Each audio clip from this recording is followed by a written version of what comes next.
This is Bloomberg Daybreak Middle East and Africa. Our top stories this morning. China sets an ambitious growth target of around 5% for the year, but Premier Li says success will need policy support and efforts from all fronts. It's a Super Tuesday, the biggest day so far in the race for the White House, with 16 Republican primaries taking place. This as the U.S. Supreme Court dismisses efforts to prevent Donald Trump from appearing on presidential ballots in November. Plus, South Africa's economy in focus will bring you the latest GDP data even, plus earnings from Nedbank. We'll speak with the lender's CEO in the next hour. It's just gone 8 a.m. across the Emirates. I'm Bonnie Quinn in Dubai. Let's see how we're shaping up for the Tuesday session. Some interesting moves, let's say, in yesterday's session and so far today. Right now, futures on the S&P and the Nasdaq are pointed lower. We did have a down day yesterday with the S&P down about 0.1%, the Nasdaq down 0.4%. And then we have this bifurcation of strategists once again. Marko Kolanovic, the cautious quant at JP Morgan, suggesting that we could be headed towards bubble territory. He's definitely seeing froth in this market. David Kostin of Goldman Sachs saying, look, the valuations, particularly on the tech companies, are justified. It's fine. We're not in any kind of territory that should threaten us. Bear in mind, the S&P has hit a closing record 15 times this year. And then Bitcoin, we came within $100 of our record in the session. Intraday, the record is at 68,991. As you can see, we're very much not far from that. This chart does show you, though, the equal-weighted S&P 500 still below the record, even though we've hit those 15 records. It is about 0.5% below that record, so we'll be keeping an eye out for a broader stock market gain. China again setting its annual growth target at around 5%, raising expectations for more economic stimulus. Premier Li Qiang announced and acknowledged the nation's challenges as the National People's Congress opened today. Our Asia Government and Economy correspondent Rebecca Chung-Wilkins has more from Hong Kong. So, Rebecca, these targets, they're a little bit ambitious, but are they enough to fulfill the strategy that the Premier and, the President are trying to actually implement? Yeah, a little ambitious is probably understating it. I think when we think about these figures compared to last year, in 2023, we were hoping for a 5% jump from the midst of sort of COVID-ridden China, lots of quarantines across the country back in 2022. But this year, it's going to be a much bigger stretch because we're coming off a much higher base.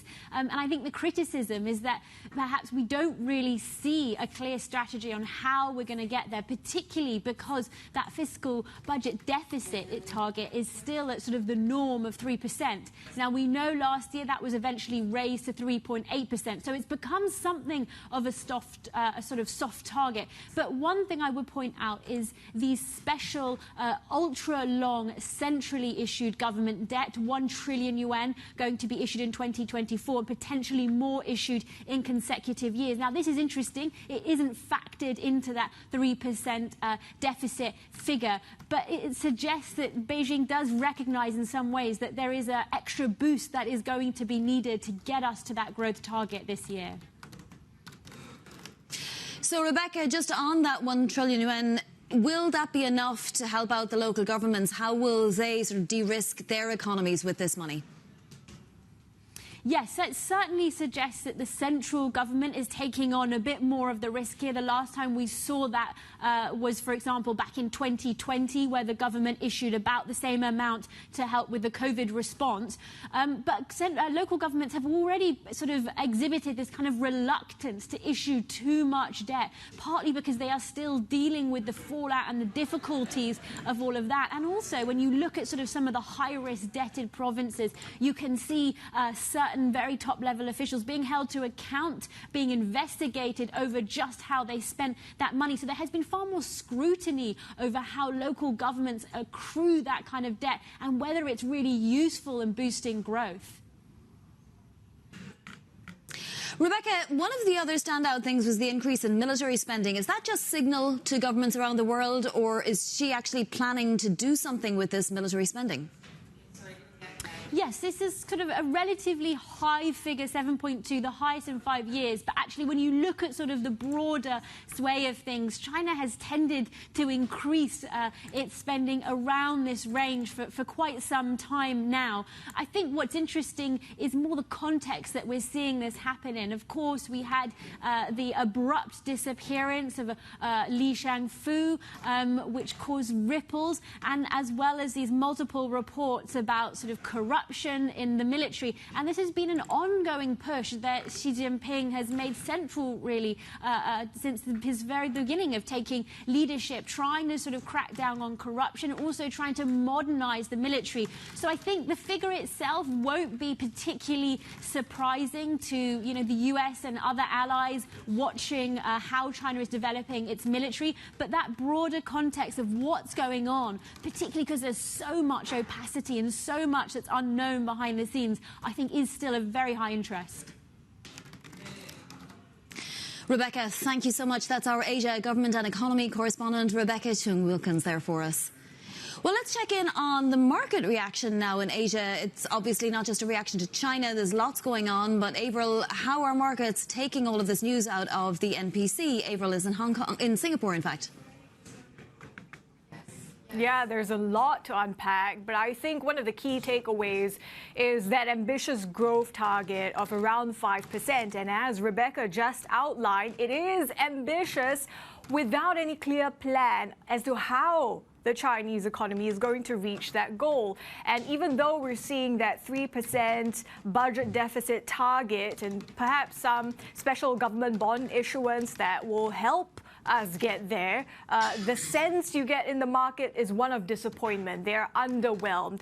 CSI 300 eking out some gains before the lunch break, but if you look at the rest of the sectors, the Chinese developers, the tech sector, those are really the ones that are showing the pressure. In the Chinese builders, we're seeing the worries coming through for China Vanke, the second largest builder.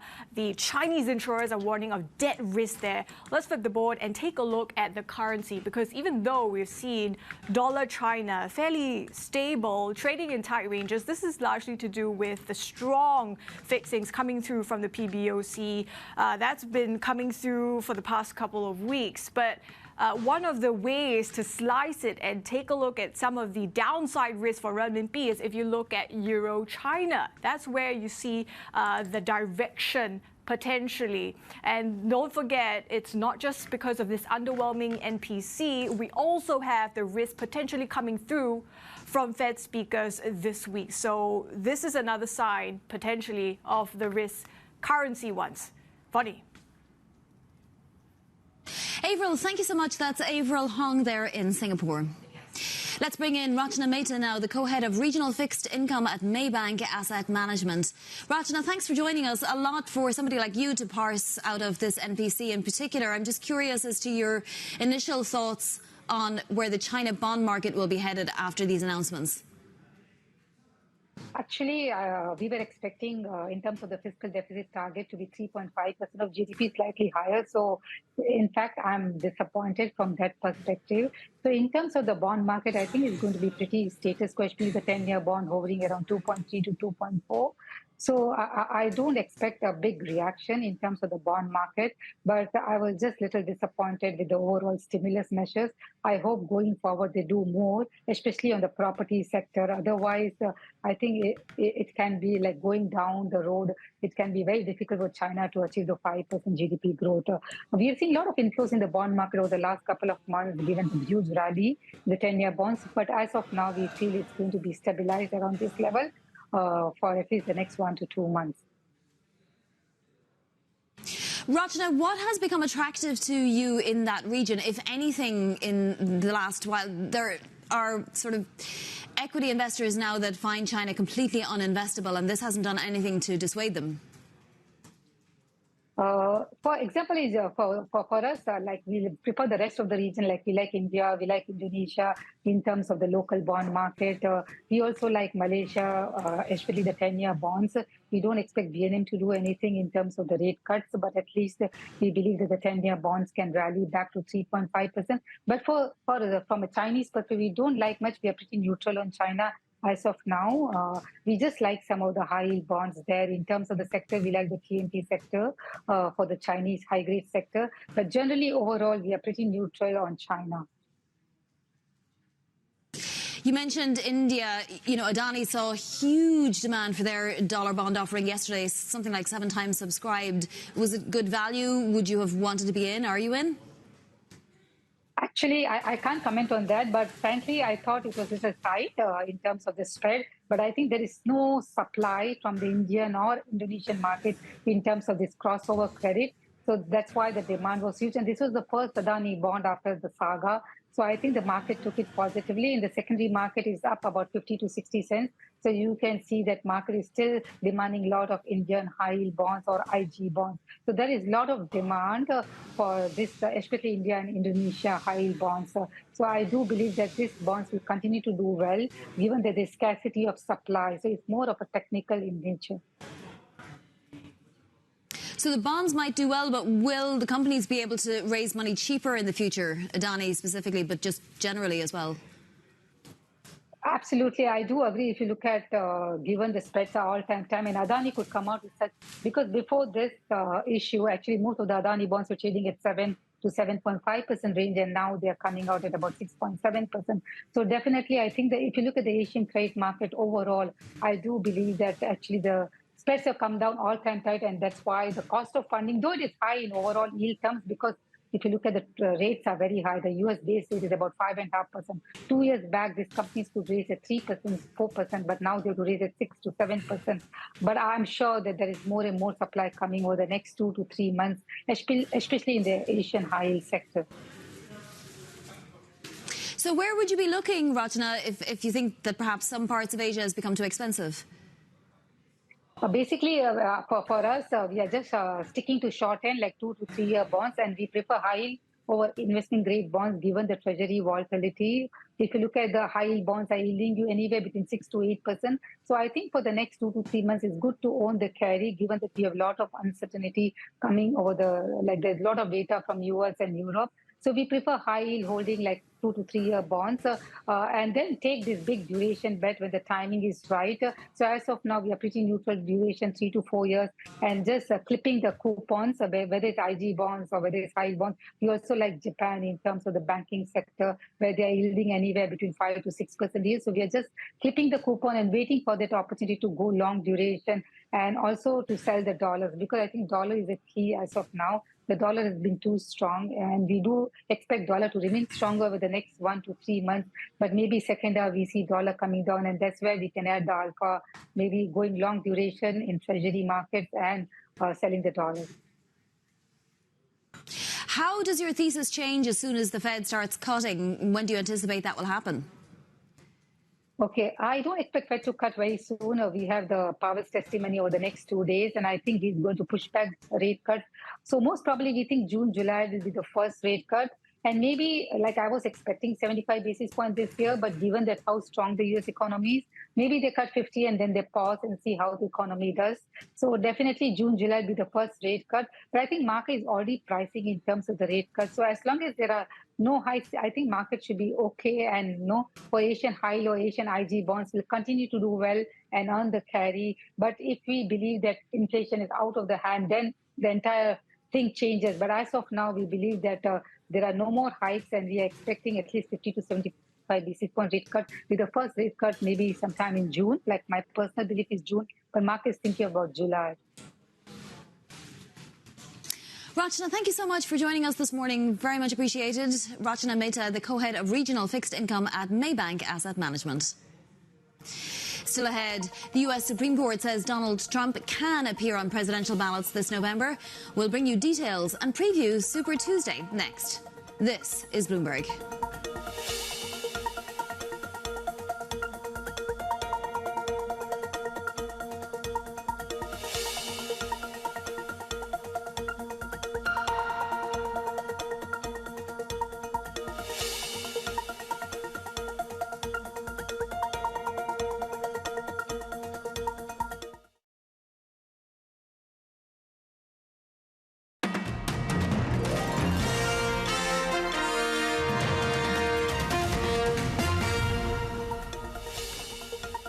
The U.S. Supreme Court has ruled that Donald Trump can appear on presidential ballots this year. The decision puts an end to nationwide efforts to ban him under a rarely used constitutional provision barring insurrectionists from holding office.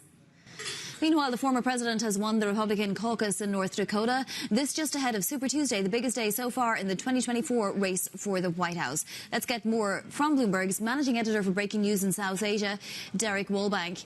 Derek, what will we learn from Super Tuesday in terms of the Trump base, who they are this time round? Well, I tell you, the only thing that's left pretty much on Donald Trump's road to the Republican presidential nomination is Super Tuesday. This is the largest day on the calendar in terms of assigning delegates, in terms of winning delegates that are necessary to secure the nomination. This is also Nikki Haley's last chance, probably, to arrest Donald Trump's momentum here. And I'll tell you, we're going to find out really early in the night how she's doing there. Two of potentially her best states are among the first to report. If I'm pulling out my reporter's notebook and telling you how to follow along here, at 7 p.m. U.S. Eastern time, so that's 6 o'clock in the morning in Hong Kong and Singapore, you're going to see polls start to close in Virginia and Vermont. Those would be two of the 5 best states for Haley on the night. And if you see her doing okay there, you can see that, yeah, there's maybe a chance. But all signs right now point to Donald Trump doing very, very well across Super Tuesday. He might even have a chance at a full sweep of every single state that's voting there. And at that point, you really do have to ask a question of whether or not this is fully over. Haley had said that she wanted to stay into Super Tuesday, even though she has won almost no state so far. She won the District of Columbia. That's it. Everything else Trump has won by some margin. But she said she wanted to stay into Super Tuesday to give voters a choice. She's been going around barnstorming state after state after state. But this really is, at some point, you have to start winning. And she hasn't really been able to win that much. There are a ton of delegates at stake. And Trump can't quite mathematically seal it up, I don't think, on Super Tuesday, but he can get very, very, very close, and it's probably ball game or very close to it for Haley if she doesn't do particularly well on Super Tuesday. And just briefly, Derek, what then happens? What happens after Super Tuesday and the next sort of leg on the run for the White House? Well, the next phase of this really is a consolidation. Let's say that Trump does very well and hypothetically say that Haley bows out or it's very clear that Trump is doing this. At that point, you have a consolidation of efforts. The Republican Party really does sort of meld with the Trump effort. And all attention when you're talking about the presidential sort of horse race goes to who will Donald Trump pick for vice president. He's got a fairly diverse list of people that he's apparently looking at. There are some names that I'm really following here. Kristi Noem is one of the names, the governor of South Dakota. I think Tim Scott, the senator from South Carolina, who ran for president, he's been campaigning with Trump an awful lot in recent days, and Trump apparently has taken a warming to him. I'd also be looking at some names like maybe Elise Stefanik, the congresswoman from upstate New York. Anyhow, so there are a bunch of names, and who will Trump go with him? Remember, he picked Mike Pence to try and target social conservatives the last time out. And Trump was really disappointed with Pence's actions after the 2020 election. So I'm thinking loyalty is going to be a really big thing here. Who's going to be in Trump's mind on Trump's team? And I think that's going to be particularly critical in this test. Other than that, as you mentioned in the intro, the Supreme Court said he can stay on the ballot in all of those disputed states. So that seems like that's done. Exactly. Well, Derek, I'm sure you'll be tuning in for our coverage, and we'll also be watching for Nikki Haley's reaction as well. Bloomberg's Derek Woolbank, thank you so much for joining. Plenty more is still ahead. This is Bloomberg.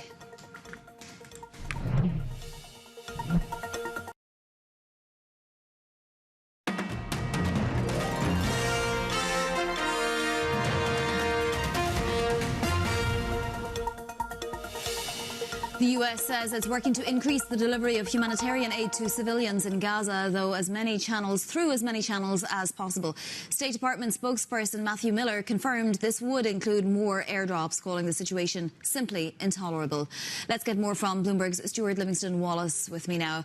So the airdrops look dramatic, obviously, Stuart, 38,000 meals dropped or something like that, but the scale of what's needed is way, way bigger than that. Is it changing anything? Yeah, I mean, yes, 38,000 meals, as you say, is not nothing, and it's not to diminish the importance of that. But again, in the context here, you've got 2 million people that have basically not had any regular supply of water or food for some time, let alone the medicine. So I think the only realistic way you can get that amount of aid in is on trucks. And the problem is how do you get those trucks into Gaza? So at the moment, they're all going through the Egyptian border. There's about 100 a day. That's probably, well, no one quite knows, but let's say around a fifth of probably what's needed at the bare minimum. But you can see that's accumulated over several months, and we're now at some huge deficit in terms of the aid that's required. And there was talk of some trucks starting to come in potentially through the north, but how would that work, Stuart? Because the northern and mid sections of Gaza are still fighting zones, right? Yeah, I mean, they have calmed down somewhat, and you're absolutely right. There has been talk about that. But yes, it's the first question anyone asks is, what on earth are the logistics? We know the scale of the destruction in those areas is vast. We know that there are far fewer people in those areas than there used to be. They are now mostly bunched up in the south because that's where they've told they need to go. So, yes, you can bring some in the north, but how exactly do you get it through that area, and how do you get it through safely, more importantly? And, you know, there's pretty inhumane news on both sides. Hamas saying it doesn't know how many hostages are still alive, for what that statement is worth. And then you have, you know, people in Washington from Qatar trying to broker some kind of ceasefire. Where are those ceasefire talks? Well, they've sort of stalled in the sense that Israel has not sent a delegation or a formal delegation to Cairo. We know that it probably has some representatives there in listening mode, but not really at the negotiating level. And then from Hamas's side, I mean, there is some truth in this, is that we know a lot of the hostages were taken by factions within Gaza that don't necessarily report up to Hamas. So it may well be that they don't know where they all are or what state they're in. The guesstimate is around 100. We know the talks at the moment are for the release of about 35. But they're really at the point now where if Israel insists on you need to give us a list and you need to show proof of life, as it were, the Hamas really may not be in a position to do that. Stuart, thank you. We continue to follow this day by day. Bloomberg's Stuart Livingston-Wallace, our executive editor for the MENA region here in Dubai. Well, we've got plenty more still ahead right here on Daybreak Middle East and Africa. Let's take a look at where markets stand now, post some of that data out of the NPC, and as we head into the Middle Eastern and European and US trading days. We have futures pointed lower in the US, a down day yesterday for a couple of the major indices. And then we have the 10-year yield before Fed Chair Powell's testimony at 421.11. Crude oil, meanwhile, a little bit lower on the day, 82.59 for Brent, 78.41 for WTI. Stay with us. This is Bloomberg.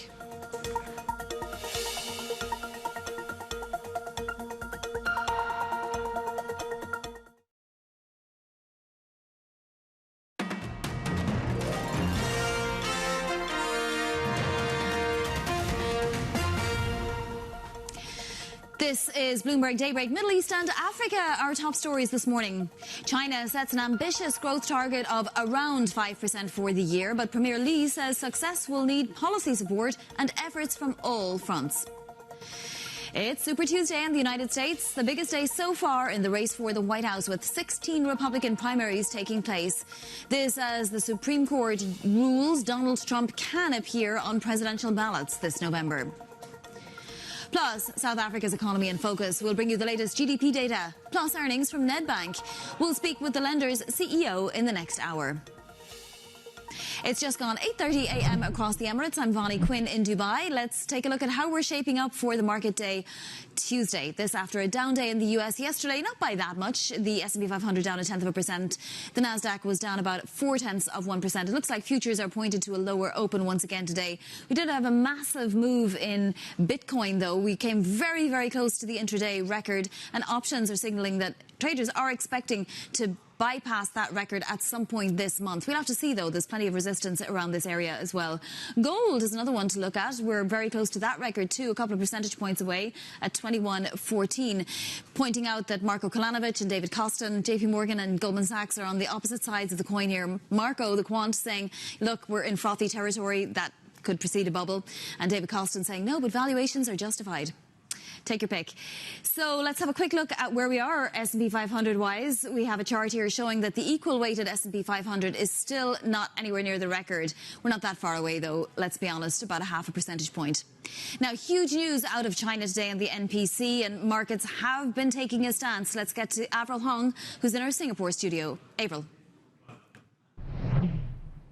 Yeah, huge day, as you say, and as investors digest what's come out from that annual gathering of the top leaders in China, the Hang Seng is where you can see the disappointment quite keenly felt, and it's trailing what we're seeing in the rest of the Asia-Pacific. And this divergence between the Japanese equities and Chinese equities performance is something we've been seeing a lot in the past couple of months. The Nikkei sitting quite comfortably above the 40,000 level. Remember, yesterday it eked out a fresh all-time high, and we're seeing it helped along by the cheapness in the yen, but also those structural factors as Japan works to unlock value for investors. Let's flip the board and take a closer look at what we're seeing in the JGB futures, because that's another corner of the market that we've been keeping an eye on. Today we got Tokyo CPI. The headline number was hotter than expected, and that makes the April meeting very much a live one. We'll be keeping a close watch on scheduled comments from the BOJ Governor Ueda today. And initially, after the Tokyo CPI print drop, we actually saw that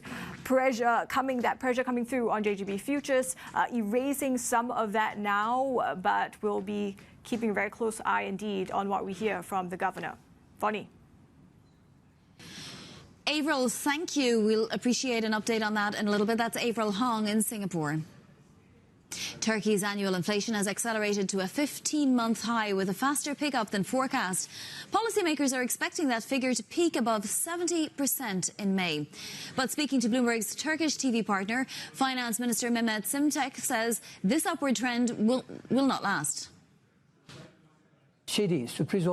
Inflation will be on a clear trend from March onwards, and this trend will be in line with our planned disinflation path, our plan to slow inflation. Let's bring in Bloomberg's Turkish economist Selva Bahar-Baziki now, who's in Ankara. So, Selva, it's really quite frightening. What's in store for Turkey's inflation problem? Is there an end in sight? Morning, Bonnie. What's in sight is more pain, I'm afraid. February inflation was anticipated to pick up pace, but the magnitude exceeded expectations by more than a percentage point. In the short term, price gains will continue to accelerate, hitting 73 in May in our projections. Further out, yes, we also see inflation easing. But when I say easing to 43% by year-end, that's above the central bank's projection of 36% and more than 8 times its target rate of 5. To make matters worse, risks are skewed to the upside as well, from election-related policies, potentially fueling up demand-driven pressures, to a potential escalation in the Middle East that could add to cost pressures. The central bank communicated clearly that it's brought aggressive hiking side to a close, but we think that if these risks materialize, then further hikes are needed to keep inflation on that track. And yet it seems like none are coming. Now, Turkey's finance minister also touched on the issue of foreign exchange. Let's just have a quick listen. Yeah. I'd like to underline that we have a free FX regime. We don't have a target for FX rates, and we won't have one in the future. No target for FX rates. Salwa, what does this mean for the lira? The minister may be responding to the way the rather minimal movement in the lira has been perceived as a pegged crawl at the moment rather than a free float. Now, Turkey is a country that carries a high external financing need, and that's simply put, it buys more from the rest of the world than it sells to it. That would put a pressure on the lira unless there were financial flows coming from the outside world to balance it out. Now, despite the central bank's hard pivot since May's elections last year, that influx has not yet materialized in the magnitude that the policymakers were expecting. We think there are 2 policy-related risks causing this delay and therefore pressuring the lira to depreciate forward. One is a risk on the monetary policy front. The other one, which we don't think is realistic to expect another cut too soon.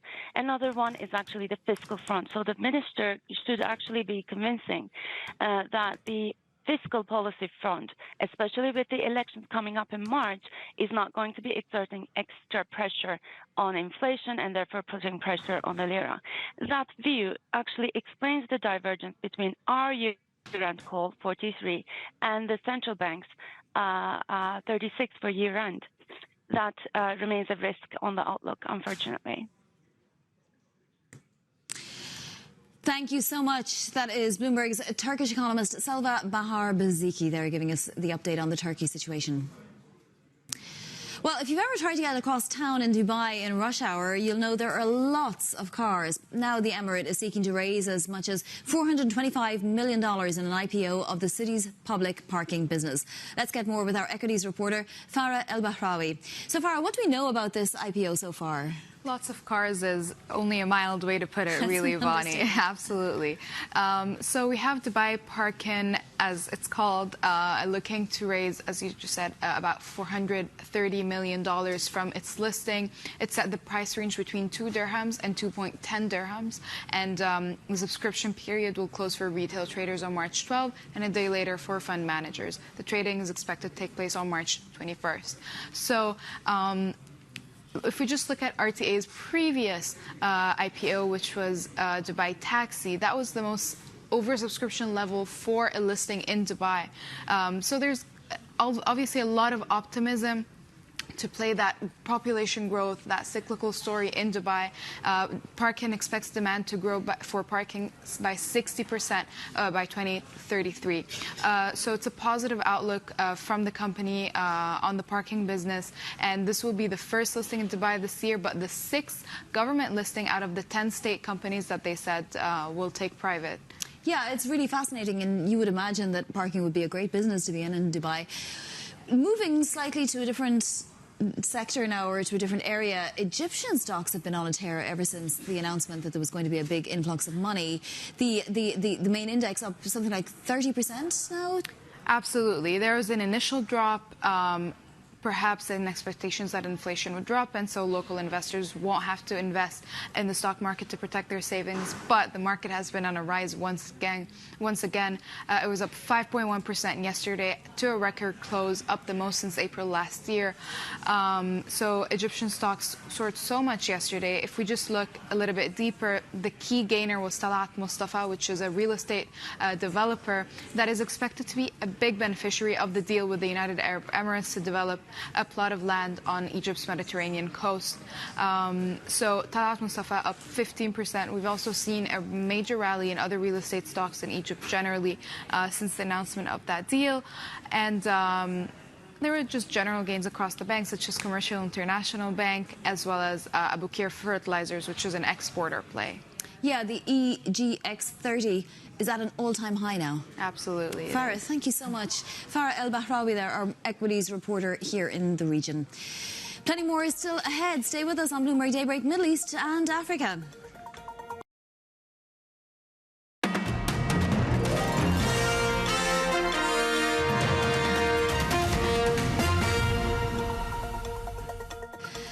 South Africa's GDP growth probably recovered in the fourth quarter of 2023. But according to Bloomberg Intelligence, the economy's performance is set to remain lackluster. Let's bring in Yvonne Mango now, Bloomberg's Africa economist in Johannesburg. Yvonne, thanks for joining. What will be behind the recovery in the fourth quarter? On the demand side, we expect household consumption to improve. Retail sales data suggested that we saw a pickup, particularly towards the end of the fourth quarter, and that's related to the festive season.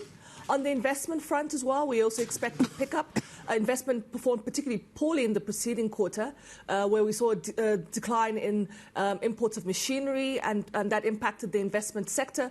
But given the investment we are seeing in the power sector, particularly in renewables, we're expecting that to lift in the fourth sector. On the supply side, we expect agriculture to also have recovered following floods in the preceding quarter, as well as in, the avian flu.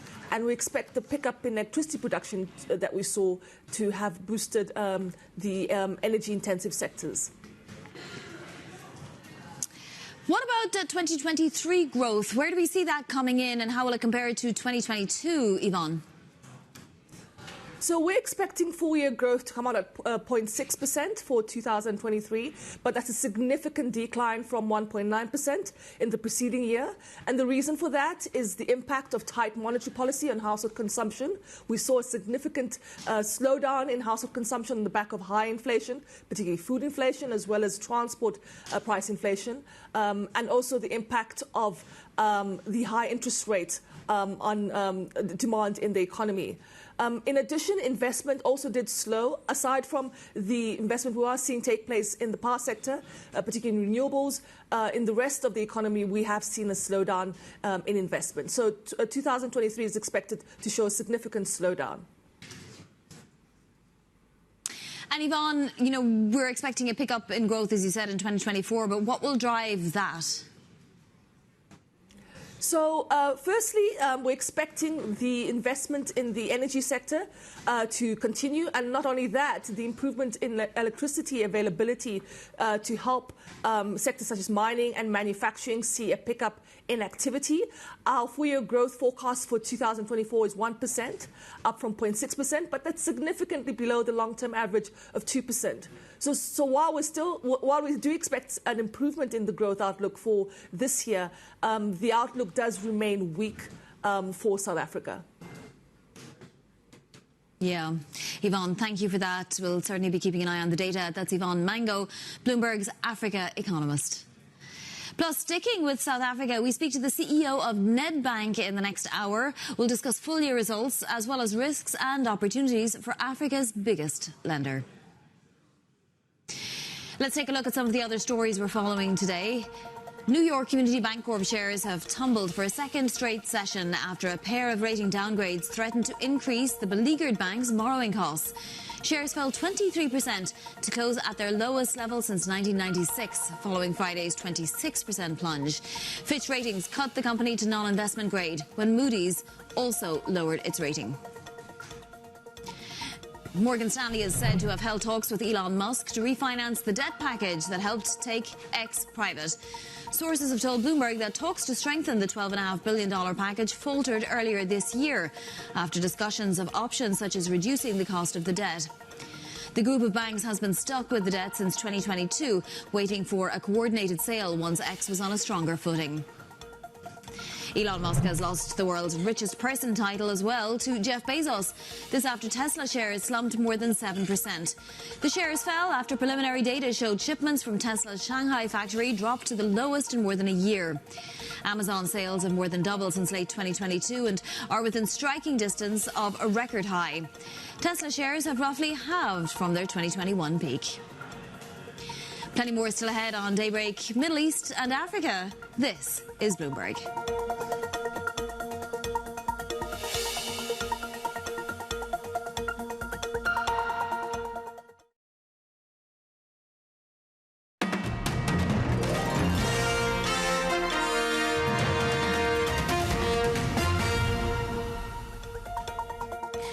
Another bleak view on China now, this time from Rubini Macro Associates CEO Nouriel Rubini. He told us where he sees longer-term structural issues with the world's second largest economy. I'm more concerned about China than Europe. Europe has been in a pretty much stagnation for the last few quarters. The same thing with the United Kingdom. But think of it, given the shock that came from Russia, Ukraine, there could have been a real hard landing. Instead, they've had flat economic activity for the last 4 or 5 quarters. The other problem with Europe, of course, is aging, lack of technological innovation, and things that are more structural. China, I think, is a more serious story because Chinese potential growth used to be, for 3 decades, 10%, then went to 5%. I would say most people now estimate the potential growth for China for the rest of the decade is going to be between 2 to 3%. It's a story not just of aging, it's a story of state capitalism, it's a story of less FDI to China because of geopolitical stuff, a story of less export-led growth because there is protectionism all over the world. Consumer and business sentiment is in a funk, in part because of the policies of Xi Jinping. And finally, consumption is low as a share of GDP, and savings are high because you don't have a social safety net. People have to save for old age, for retirement, if they get sick, if they get unemployed, the migrant workers don't have access to public services. So there are really structural reasons why growth in China is going to be 2-3%. And that's a real shift for the global economy. Is that a disinflationary shock or an inflationary shock for China to be growing at a much slower pace? It's disinflationary for China, and we already see it in the data. There's also disinflationary for the world in two ways. First way is that essentially China is dumping on global market all this excess capacity. And of course, the Chinese currency weakening means that other currencies are appreciating, and that's also deflationary. And finally, if China is growing less, demand for commodities, everything else equal will be lower, and part of the global inflation for the last few years has been commodities. So overall, a slowing down China is deflationary for the global economy. Does that economic malaise risk a more assertive foreign policy coming out of the CCP? Is that what you'd expect? I'm not sure, because they had a very aggressive foreign policy, but I think they've realized right now this kind of a wolf warrior policy doesn't make them friend in Europe or around the world. They have to worry about economic growth. The National People's Congress is right now. They're very insecure. And the reaction to the Taiwanese election has been actually relatively moderate. They could have been much more aggressive. And I think they realize in a situation like this one, escalating tensions with the US is not good for them, it's not good for relations with Europe, and they're taking a slightly more cautious approach. I think they're really starting to worry about the economy, about the stock market, and probably, after the Xi Jinping and Biden meeting last fall, there's been a beginning of something of a thaw. I don't think it's a strategic change. There will be continued strategic competition between US and China. The Cold War is going to be like this, but probably for the next 12 to 24 months, the relationship are not going to escalate in the negative direction because they're worried about their economy. You mentioned the NPC. Can we see any more stimulus coming out of the Chinese government? Some people have suggested that they should have much more monetary and fiscal stimulus.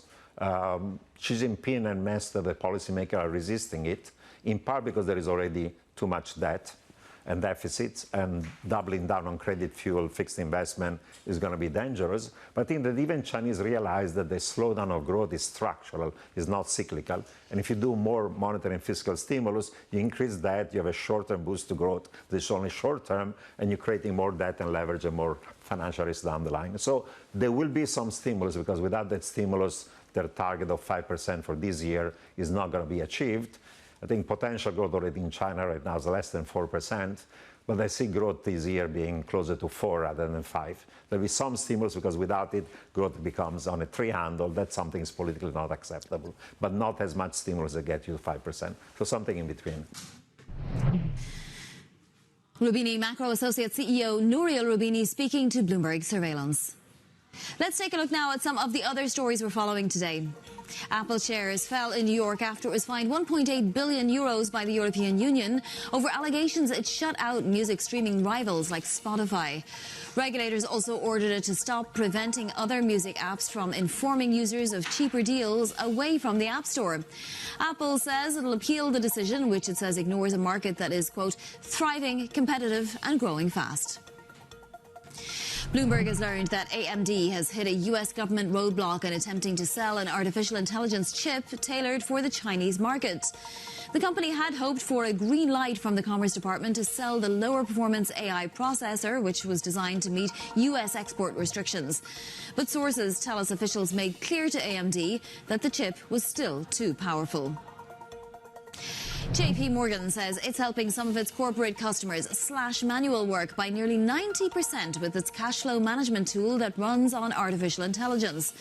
The tool, which allows corporate treasuries to analyze and forecast cash flows, now has about 2,500 customers. It's currently free, but the success brings the bank one step closer to charging for the service.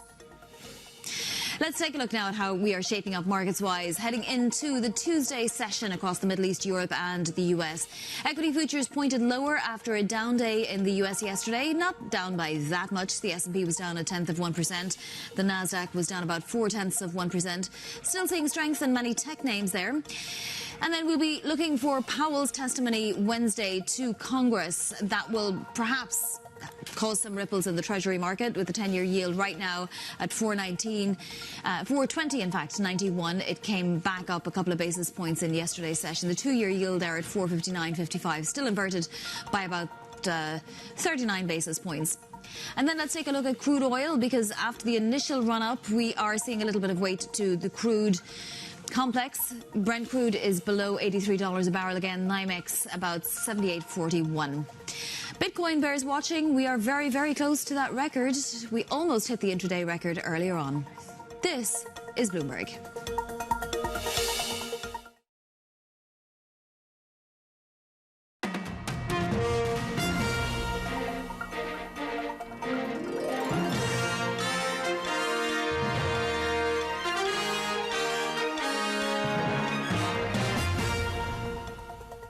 This is Bloomberg Daybreak Middle East and Africa. Our top stories this morning. China sets an ambitious growth target of around 5% for the year, but Premier Li says success will need policy support and efforts from all fronts. It's Super Tuesday in the U.S., the biggest day so far in the race for the White House, with 16 Republican primaries taking place. This as the U.S. Supreme Court rules Donald Trump can appear on presidential ballots this November. Plus, South Africa's economy in focus. Will bring you the latest GDP data figures, plus earnings from Nedbank. We're going to speak with the lender's CEO in the next hour. It is just past 9 a.m. across the Emirates, 7 a.m. here in Johannesburg. I'm Jennifer Zabasaja. And I'm Bonnie Quinn in Dubai. And once again, it's this push-pull in the markets. At JP Morgan, you've Marko Kolanovic, the cautious quant, saying we look frothy here. Be very, very careful out there. On the other hand, you've David Costin at Goldman Sachs saying, look, valuations are warranted. We certainly saw a little bit of a pullback in yesterday's session for the Nasdaq. It was down 0.4%. Futures look to be pointed lower today. Gold continues to rise. We're about 2% away from a record there. And then we have the emerging markets index as well, even though it's off a little bit in the previous session, down about 0.5%. At a 7-month high. Let's take a quick look at this particular chart, which continues to show us that we are not there yet when it comes to the broader market. The S&P 500, the equal weighted index, is still about 0.5% away from that record, Jen. Yeah, that's right, Vonnie. Look, we're seeing a little bit of a pullback when it comes to Bitcoin's rally, but still pretty significant for the cryptocurrency if we take a look at where it's at right now. Right now, we're seeing it trade at about 67,058. That's over the past few days. And what we're seeing here is, although it's slightly down, it is seeing a bit of gains, or it's seen 2 days of gains. On Monday, it saw as much as a 6.7% rally, of course, climbing towards its all-time high, not seen since 2021 record. Its 2021 record, and a lot of that is largely being driven by positive net flows into the Bitcoin ETFs. But we mentioned this at the top of the show. We're focused on South Africa today because of those GDP figures that are coming later. So let's just take a look at the rand while we can. Right now, it's at about 19.06 against the dollar. It had firmed up on Monday, closing for a third day of gains, which was the longest streak for the currency in 2 weeks. The question, though, is whether or not the figures that we get today, we get GDP and also PMI later today, whether or not that will support the rand strengthening. Meanwhile, let's pivot to one of our top stories. China is again setting its annual growth target at around 5%, raising expectations for more economic stimulus. Premier Li Qiang acknowledging the nation's challenges as the National People's Congress opens up today. Our chief North Asia correspondent, Stephen Engel, is joining us now from Beijing. So, Stephen, what's behind these strategy changes and these targets? I mean, we're calling it ambitious. Is that how you would assess it? Well, it's ambitious because it's the same target as last year, and we already know that last year's economic malaise has definitely spilled over into 2024 already. There is weak consumer confidence. There is continuing ongoing property mess. There is continuing ongoing fiscal constraints at the local government level. All across the board, there is problems in the Chinese economy. There's been 15 consecutive months of entrenched deflation at the factory gate, so wholesale prices reflecting weak demand, and CPI obviously has been near zero or just below zero for 5 consecutive months.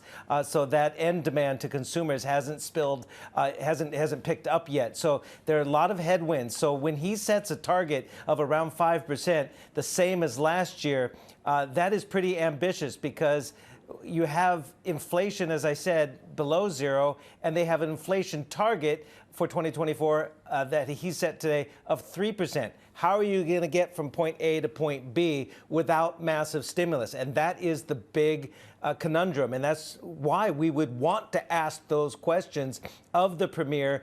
He usually holds a press conference at the end of the National People's Congress. They're not going to do that this year. I guess there's too many tough questions to ask. But how are you going to get from point A to point B, get that growth of around 5% when all arrows are really pointing down right now? Yeah, and Stephen, you mentioned no news conference for Lee at the end. There are small signals that she is maybe cracking down just a little bit on that kind of thing, right? There's that, and there's also the idea that there won't be a foreign minister named. And then there's this increase in military spending. Do you think it's just signal or a sign of actual plans potentially being drawn up?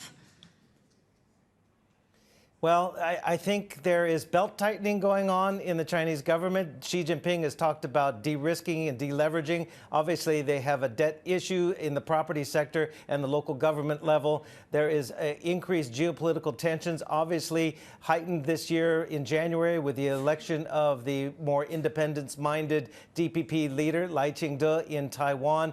There is obviously geopolitical tensions with the United States. So a 7.2% increase in defense spending, which is the biggest increase in 5 years, should not be too surprising, but it is also a reminder that there are concerns geopolitically. And we also do know that Xi Jinping has put a priority to modernize the People's Liberation Army. So that shouldn't be too much of a surprise.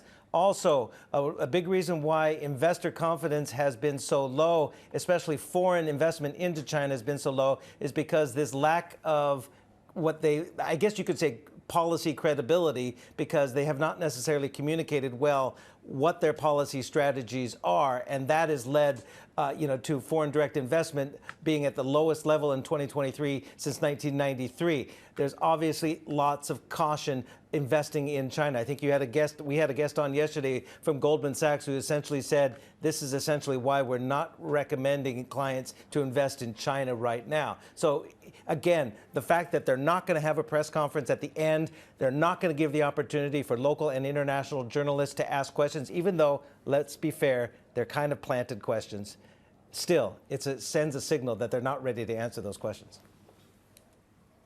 Yeah, for sure. Stephen, thank you so much. Plenty more coverage for the rest of the week, in fact, from Stephen, our Chief North Asia correspondent, Stephen Engel there in Beijing. Well, let's check in on how markets in Asia are reacting to all of this news now. Avril Hong is in our Singapore studio. Avril.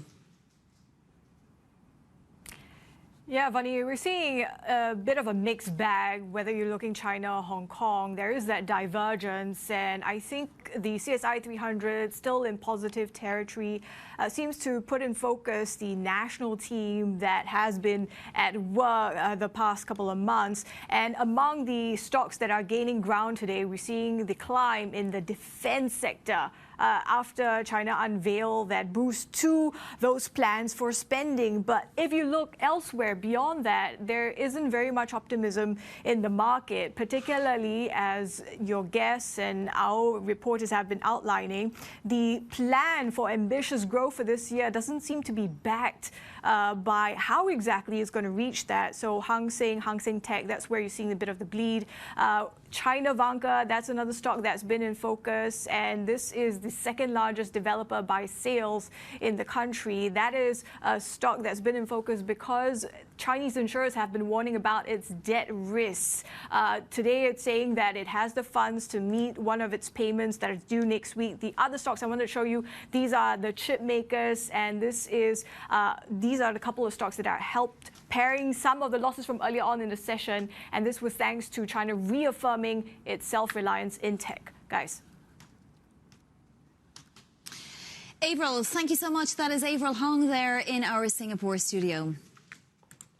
Well, let's turn now to Maurice Gravier, who is Group Chief Investment Officer for Wealth Management at Emirates NBD, joins us in our Dubai studio. So, Maurice, if you don't mind, let's start with China, since we're getting all the news out of there. What is the Emirates' sort of view on how investable or no China is these days?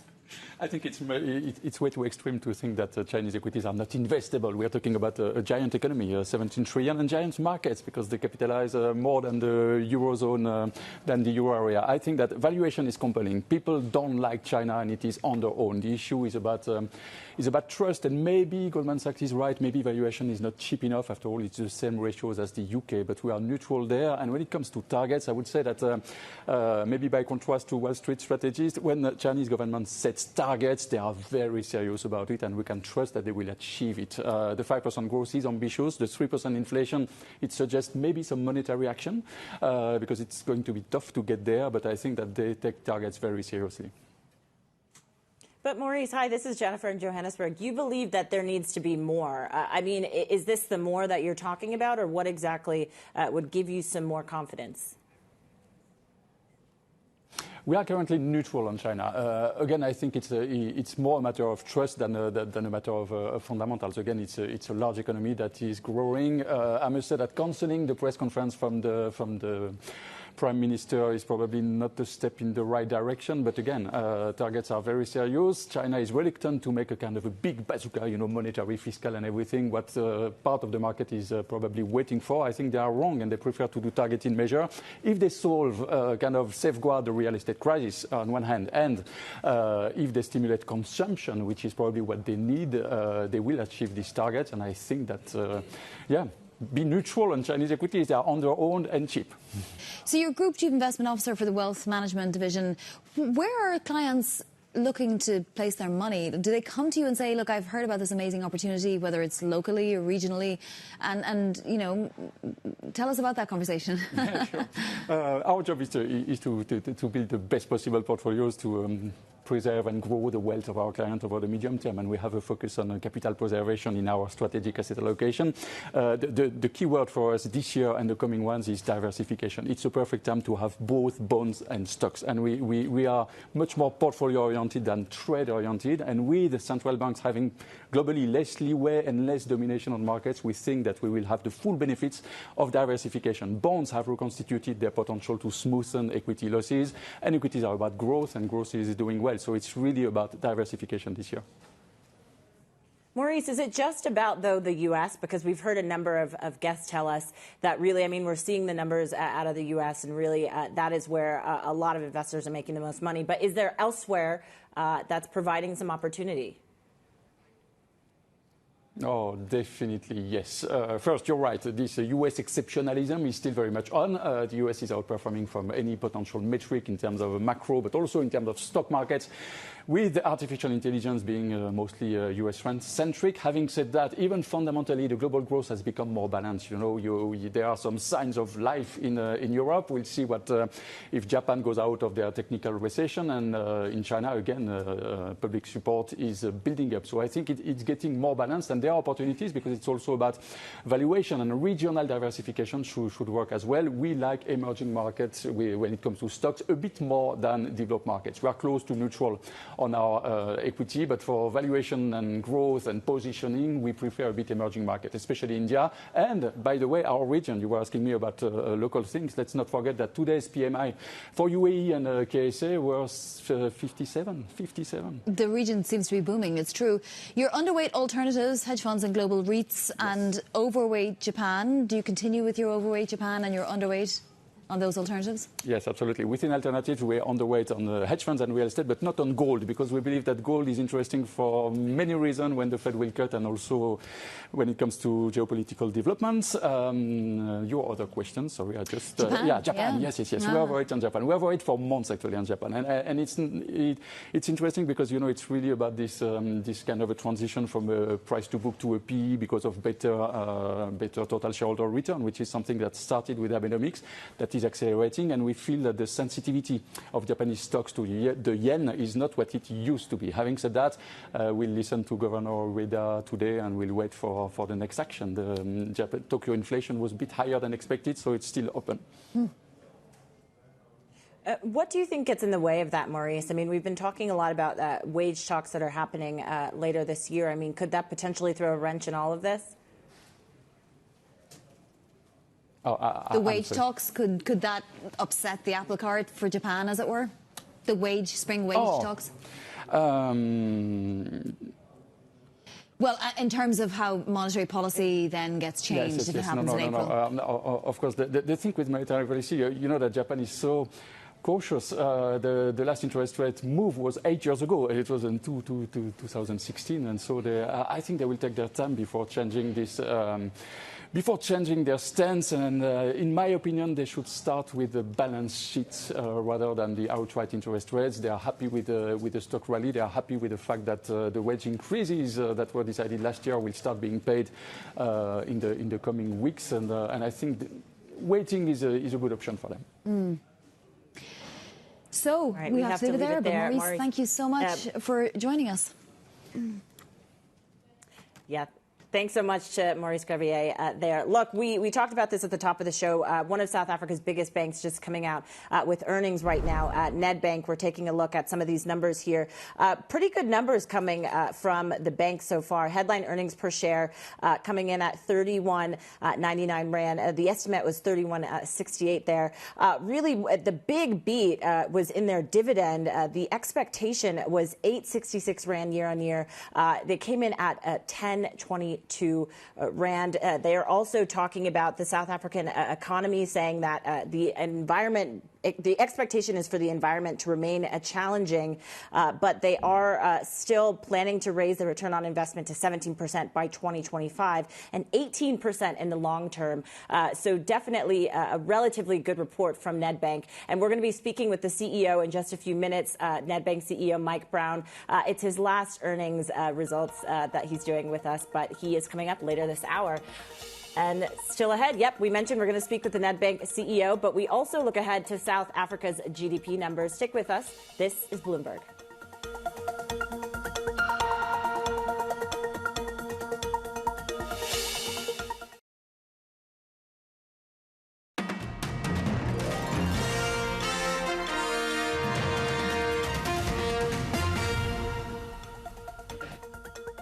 The U.S. Supreme Court has ruled that Donald Trump can appear on presidential ballots this year. The decision puts an end to nationwide efforts to ban him under a rarely used constitutional provision barring insurrectionists from holding office. Meanwhile, the former president has won the Republican caucus in North Dakota. This just ahead of Super Tuesday, the biggest day so far in the 2024 race for the White House. Let's get more from Bloomberg's Bill Faries. So, Bill, with Donald Trump leading all state and national polls, is Super Tuesday where he wraps it all up? It's probably where he comes very, very close to wrapping it up. Mathematically, even if Donald Trump takes all the delegates in all 15 states tomorrow, and he would certainly call that a huge win, he won't quite have the number needed to officially wrap up the nomination. There's about over, I think, 850 delegates at stake tomorrow. That's more than 1/3 of the total in the whole country. But it gets him just shy of the 1,200 or so he needs. It will be very interesting to see whether Nikki Haley lands a blow against Donald Trump in some of those states, whether she is able to pick up some delegates and stay in the fight. But as you pointed out, the national polls are clearly in Donald Trump's favor. It's very expensive to run campaigns across 15 states, and Nikki Haley may find her money running very, very short if she doesn't score some upset wins later today. Yeah, to say the least, Bill, it's very expensive. Look, and also what we saw on Monday, I mean, this Supreme Court ruling potentially even supported Donald Trump in terms of his results that can happen on Super Tuesday. I mean, when it comes to this ruling, how far does this really go in clearing up his legal headblocks going into the election? Well, you're right. The Supreme Court ruling, a unanimous decision, basically brings an end to some of the lawsuits that were still out there in other states that had just not gone through the court system. These attempts to pull him off the ballot, those are all basically dead in the water. But Trump still has a very busy legal calendar. The Supreme Court still has to rule on another Trump case regarding his immunity from prosecution for acts taken while in office. That will also be a very significant decision. We don't know yet when that will come out. It might still be several months before we see a decision there.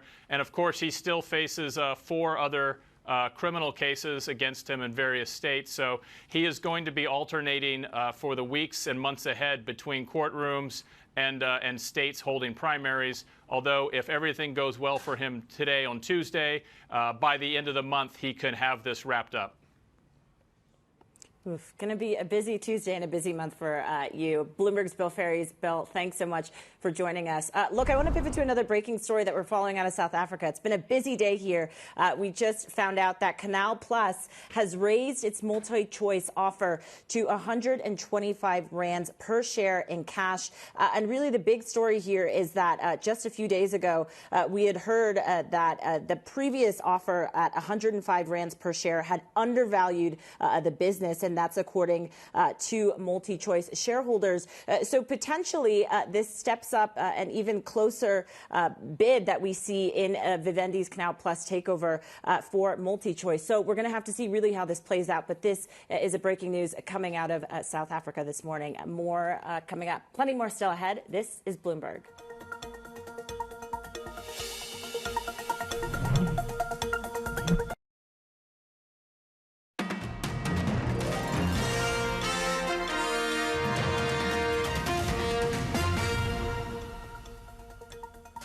The U.S. says it's working to increase the delivery of humanitarian aid to civilians in Gaza through as many channels as possible. State Department spokesperson Matthew Miller confirmed this would include more airdrops, calling the situation simply intolerable. Let's get more from Bloomberg's Stuart Livingston-Wallace. It's pretty incredible that the U.S. is just doing these airdrops.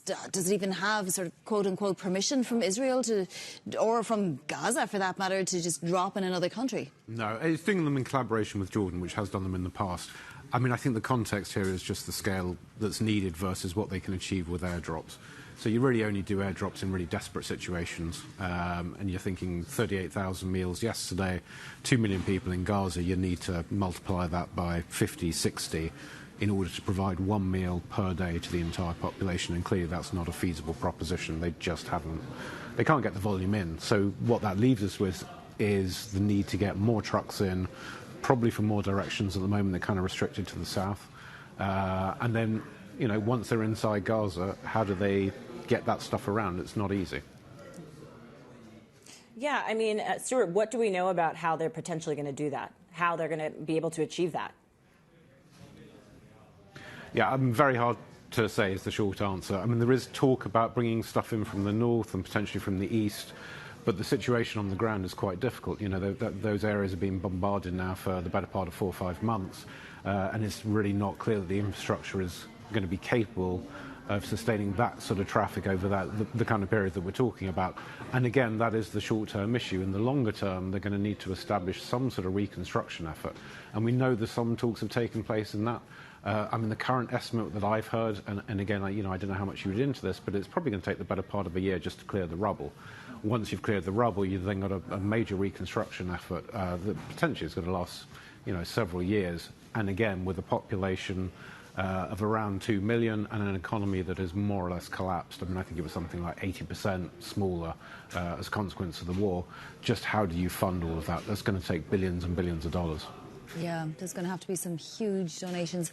Stuart, thank you so much. Bloomberg's Stuart Livingston-Wallace there joining us. Plenty more still ahead, including an interview with the Nedbank CEO, the outgoing Nedbank CEO after earnings. That's straight ahead right here on Daybreak, Middle East and Africa. This is Bloomberg.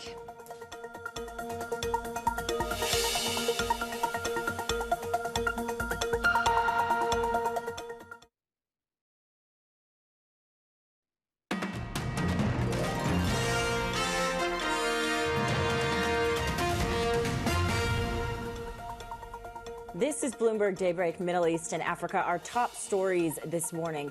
China sets an ambitious growth target of around 5% for the year, but Premier Li says success will need policy support and efforts from all fronts. It's Super Tuesday in the U.S., the biggest day so far in the race for the White House, with 16 Republican primaries taking place. This as the U.S. Supreme Court rules Donald Trump can appear on presidential ballots this November. That's right. Plus, South Africa's economy is in focus. We'll bring you the latest GDP data numbers, data figures, plus earnings from Nedbank. We'll speak with the lender's CEO in just a few minutes. It is just past 9:30 a.m. across the Emirates, 7:30 a.m. here in Johannesburg. I'm Jennifer Zapasaja. And I'm Bonnie Quinn in Dubai. Let's take a look at how markets are shaping up. We have a huge amount of data to digest, including everything that's coming out of the NPC in China. At least for the US, we had a down day yesterday and futures look to be pointed lower several hours ahead of that open. The down day, though, did have some strength in it. AI stocks and, Bitcoin-related stocks did really well in yesterday's session. That's because Bitcoin, as Jen will tell us later, is very close to a record. Gold also very close to its record, 21.16 an ounce. And the emerging markets index down actually 0.7%, but it's up to its highest in about 7 months. So emerging markets more broadly doing particularly well over the last few months. Let's take a look at this chart of the S&P 500 because it shows us that we're still not fully there yet when it comes to the equal weighted. We're not at a record, never mind meeting where the tech weighted index is. We are about 0.5% away from that record still. Jen. Yeah, that's right, Vonnie. We mentioned at the top of the show, South Africa is in focus. And if we just take a look at the Rand right now, we're seeing a slight bit of gains. But right now we're seeing the Rand at about 19.06 against the dollar. And, of course, this is the day where we're waiting for South Africa's GDP and also PMI figures later today. So although we are seeing a little bit more downward trajectory for the Rand, it had firmed up on Monday and closing out its third day of gains, which was the longest winning streak for the currency in 2 weeks. We'll see how that data impacts the trajectory of the Rand. But as you mentioned, Bitcoin right now, I believe, is also seeing a slight pullback. If you can see, it's at 66,740, 750 around there. But really, it's still doing pretty well considering what we've seen over the past few days. What we saw on Monday, 6.7% increase for Bitcoin, and it is marching towards its all-time high not seen since 2021. So we'll see whether or not there's more upside for Bitcoin, which I'm anticipating there is. All right, let's check in on how markets in Asia are faring. Avril Hong is in our Singapore studio. Hey, Avril. Hey, Jen. Yeah, we are seeing an interesting move in the construction stock of Obayashi. This is a Japanese general contractor, and it surged by the daily upper limit. This is after it raised its target for ROE as well as dividends, and it's bringing along other Japanese construction stocks and helping the stock benchmarks in the country to erase earlier losses. What's really interesting as well is to see how the sectors seem to be taking turns to take the lead in the Japanese equities market. Flip the board because we also had Tokyo CPI numbers coming in hotter than expected on the headline print, and that seems to be fueling the bets that April meeting from the BOJ will very much be a live one. That being said, JGB futures managing to pare back the losses from earlier on in the session, sitting slightly higher now. And this is, something that our Bloomberg Intelligence colleagues have pointed, is that the BOJ's target is not terribly secure. If you take a look at the daily necessities, the food, the price rises there actually retreated. So that kind of pairs and adjusts the expectations of what we're going to see from the Japanese central bank, guys. Avril, thank you so much. That's Avril Hong there in Singapore. The U.S. Supreme Court has ruled that Donald Trump can appear on election ballots this year. And in the last few hours, the former U.S. president has won the Republican caucus in North Dakota ahead of Super Tuesday, which, of course, is the biggest day so far in the 2024 race for the White House. Let's get more from Eurasia Group's head of MENA. That's Eamon Kamel. Thank you so much for joining us today. A brief word then on the U.S. situation. I mean, it matters for this region who the next president is going to be. From your assessment, is Donald Trump, Joe Biden, where it's going to be at? I think it's all but certain that these are the two people that will be going into the race. The Super Tuesday and the whole process, I think, will be important in terms of showing the vulnerabilities of the candidates. Maybe on some end, maybe President Biden is a bit exposed, but I think the race is basically sealed. The Supreme Court's decision allows Trump to go forward or alleviate some of his legal problems. So I think he's in a better place as well. For me, I think this region cares a lot about who the next president will be. Perhaps there's a tilt towards Trump in terms of what the senior leadership in the Gulf believes is most conducive to its interests.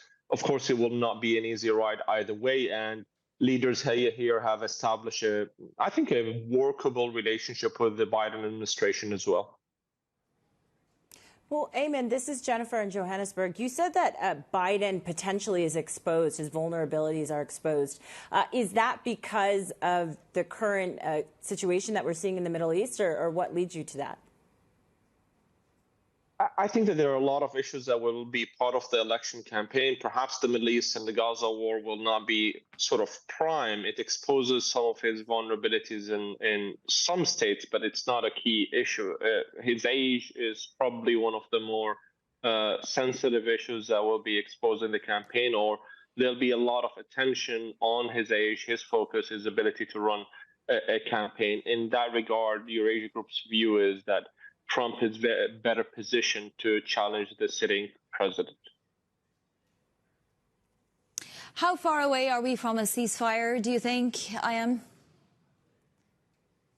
I think we will probably get one in the next week before Ramadan, but it doesn't resolve the entire conflict issue in Gaza. And more importantly, it's not a permanent ceasefire. I don't think we're going to get a permanent ceasefire. It'll be a temporary one. There'll be some efforts to make it more permanent in the future, but the Biden administration is under no illusion that it has leverage.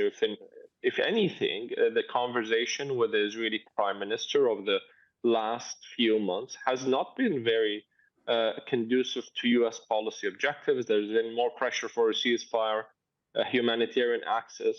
I think it's quite telling that the U.S. is forced to drop humanitarian aid over Gaza, given just the level of challenges it faces with the current prime minister of Israel, Benjamin Netanyahu. What breaks this potential stalemate and any sort of breakthrough? I mean, is it negotiating this hostage release? I mean, is that what would actually maybe secure a more permanent ceasefire? I think the deal as it stands, or that has been negotiated right now, involves a release of some hostages, a ceasefire or temporary 6-week ceasefire, with the hope of making it more permanent. Of course, there'll be humanitarian access or increased humanitarian access during that time.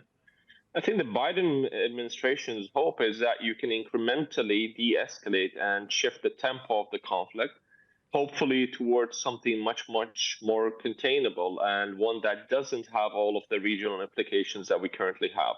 The Northern Front with Hezbollah, the Houthi front that is proving to be quite an obstacle to international trade flows. Bab el-Mandab, the Strait of Bab el-Mandab, is effectively closed to a big part of the shipping companies. And of course, the Iraq question. To me, Israel's prime minister is focused on a military solution for now. And part of the issue is, how do you settle the political balance in Gaza, and how do you establish a post-conflict order that is suitable for the Palestinians and suitable for Israeli security as well?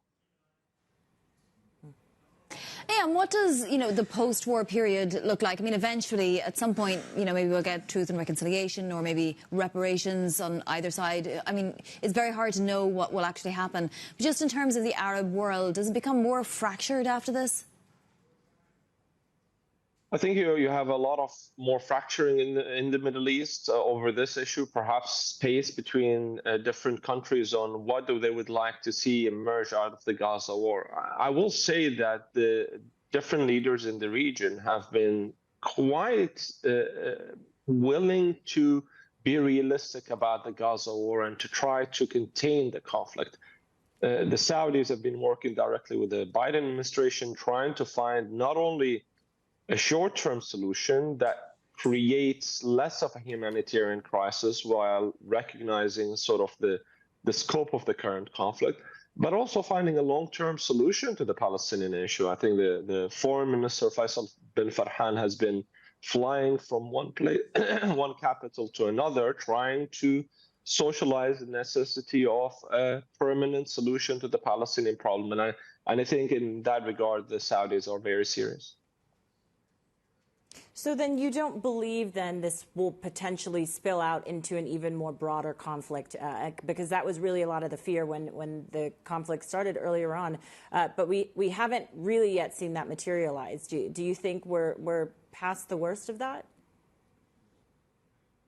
I think, Jennifer, there was a lot of fear at the very beginning of the conflict, and our view, my personal view on this, was that we will not get a sort of an intense regional conflict, a regional war, let's put it that way. It's more contained. Of course, it has regional elements. It's a regional crisis as we see it today, but not a regional war or large-scale regional war. I think that we are in a better place in that term, or from that perspective today. My main concern is on the Lebanese front or the Israel-Lebanon front. If the Prime Minister of Israel decides that an operation is needed on the northern border with Lebanon to push out Hezbollah and create security for the border communities, I think we could get into a whole lot more messy situation that could potentially create a larger conflict. I think there'll be a lot of efforts, intense efforts to try to contain that. I think a U.S. presidential envoy is in Beirut or was in Beirut over the last few hours, and I think that's the effort over there to de-escalate. Exactly, Amos Hofstein. Yeah, exactly. Thank you so much for joining us today. That is Eurasia Group's head of MENA, Kamal. Plenty more is still ahead right here on Daybreak Middle East and Africa. This is Bloomberg.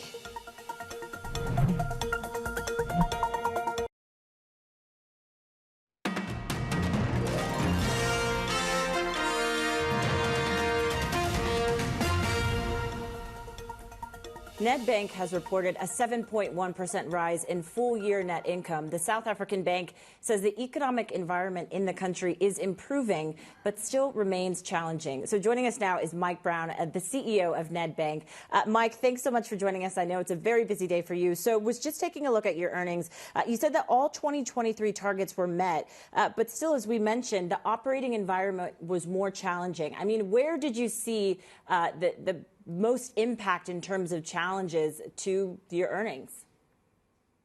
Thanks. As you mentioned, if you look down our income statement, you see what you would define as net profit up 7%.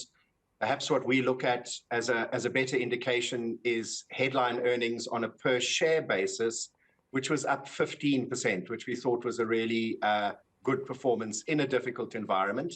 And if you ask us where are those difficulties, I guess it is like many banks in the world operating in an environment where higher inflation has generally led to higher interest rates. And those higher interest rates put pressure on consumers in terms of affordability, particularly those with floating rate borrowings. Clearly, it's good for people who have deposits.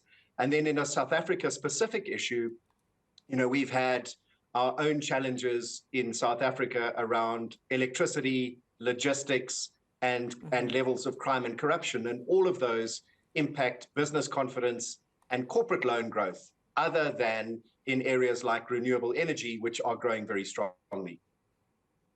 What does that mean then, Mike, for the outlook? Because we are going to get GDP figures for 2023 later today. But do you expect the outlook then to continue to weigh on consumers throughout 2024?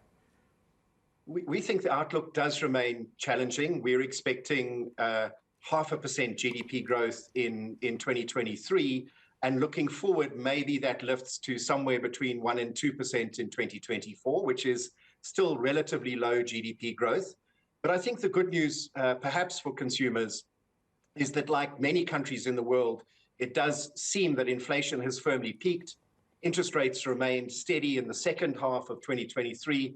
And we are expecting 75 basis points of interest rate cuts in the second half of 2024, which should help consumer confidence and improve debt service capabilities. So that hasn't changed. We heard from Governor Kganyago, the SARB governor, earlier this week, who said that cuts right now are off the table. But it sounds like you still believe that we're going to see that in 2024. Well, I think cuts are off the table in, for example, the first half of this year. And we would think certainly by the time we get into the second half of the year, inflation will be much more firmly within the band from a South African point of view. I think if you look at forecasts for the Fed may well have had its first cut by then. And I think those two things would pave the way for South Africa to start an interest rate cutting cycle.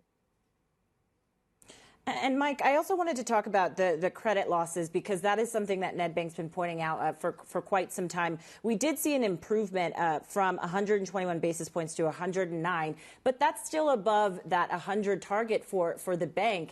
How concerning is that to you and the team? Well, you know, we would describe that as a normal cyclical increase in impairments as a consequence of the 475 basis points interest rate hike that I've just spoken about. Pleasingly, in the second half of 2023, the credit loss ratio was 96 basis points, so back inside our through the cycle range, which is between 60 and 100. And we would expect that as we look forward into 2024, in the first half of 2024, we'll probably still remain above the top end of that 100 basis point range, and then drop inside it again in the second half, but importantly, be below it for the full year. So we are expecting an overall improvement in the credit environment in 2024 relative to 2023. In terms of growth for the bank, Mike, how much of a priority is South Africa still, or are you looking to other markets potentially to see even more opportunity for growth for the bank? Yeah, so we are an African bank, and South Africa is our home and our base.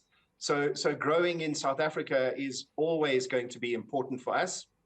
And in that respect, you know, we have a very strong positioning in digital, having largely refreshed our entire technology stack. And we're seeing really good growth in clients as a consequence of that. Our main bank clients were up 9%. Our digital transactions through the app were up over 16%. So we are seeing growth in digital in South Africa. And we're also seeing very strong growth in renewable energy, where Nedbank is a market leader. So South Africa remains important, but we do have operations and businesses in the SADC environment, and we have a 20% stake in EcoBank, or ETI, that is present in another 33 African countries. So, you know, for us, we want to grow in South Africa, but at the same time, increase our growth rates on the African continent. In terms of importance, Mike, we finally now have a date for the election here in South Africa, May 29th. How important is the outcome really for investor confidence for this country? I mean, how are you looking at this?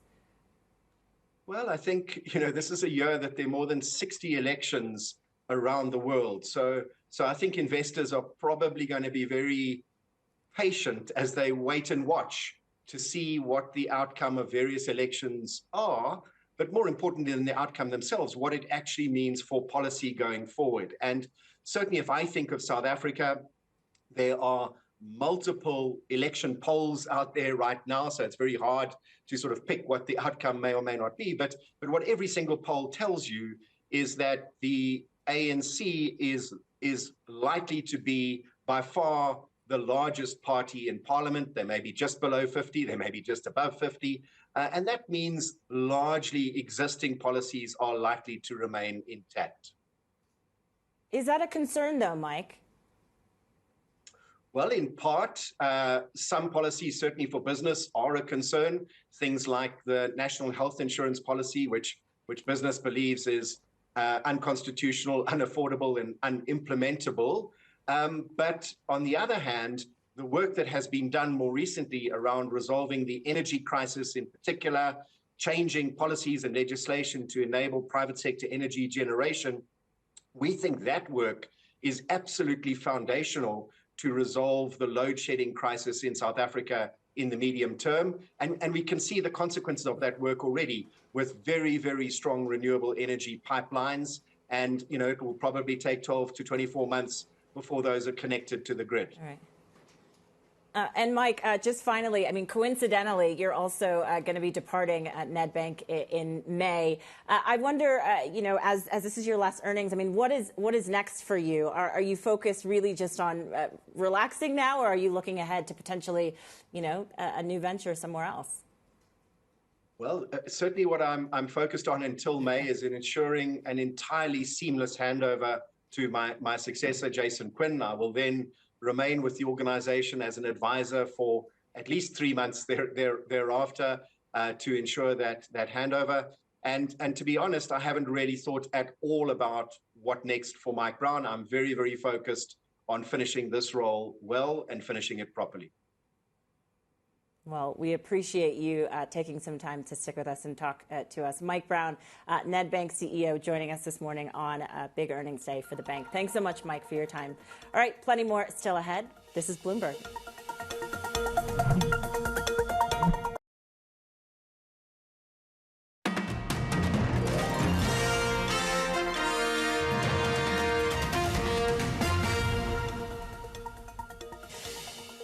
You're watching Daybreak Middle East and Africa. Fantastic interview with the outgoing Nedbank CEO, Jen, and I know you've had a lot of history interviewing him before and so on, but this set of results, you know, it's his last set of results. It's his last set of results, and really, you know, what Mike was conveying to us, that he, you know, the situation remains challenging, but there are improvements there. But it's important to note that the year is still, there's a lot of uncertainty, right, in the year ahead. And we talked about, of course, rate cuts, which is the big question for 2024. He still believes that there will be rate cuts in the second half of the year, which is significant, especially considering the broader macro environment that we talk about quite often. And I think what was most interesting and that we talk about a lot in the newsroom here is really the South African election and the impact that that's going to have on the economy. Of course, you know, what we heard from Mike Brown is that he still believes that the ANC will hold a significant majority. Potentially that will have implications on the business environment. We're going to have to see really how it plays out. But it's what is on a number of investors' minds, Fani. Yeah, really fantastic interview. And of course, you know, you spoke about the bank and its plans to raise return on equity to 17% by 2025 and so on. And of course, his successor as well is really passing the baton. I would urge everybody to go and watch that full interview there with Mike Brown, outgoing CEO of Nedbank. Thanks for joining us. It's been Daybreak Middle East and Africa from myself and Jennifer Zapasaja. See you next time.